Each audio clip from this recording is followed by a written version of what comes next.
WJY81, WWG23, WXM54, WXM56, KWN60, WNG664 have also been activated as a test.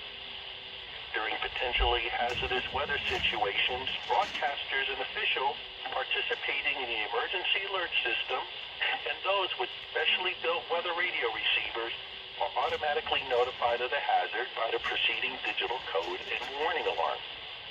Tests with the digital code and warning alarm are normally conducted by the National Weather Service every Wednesday between 11 and noon. If hazardous weather threatens near the normal test time, the test is postponed to the first good weather date. The digital code and warning alarm will be activated for selected watches and warnings affecting South Central and Southeast Colorado. For more information on the coverage areas of our 9 transmitters, go to our website, weather.gov/Pueblo, and under local information,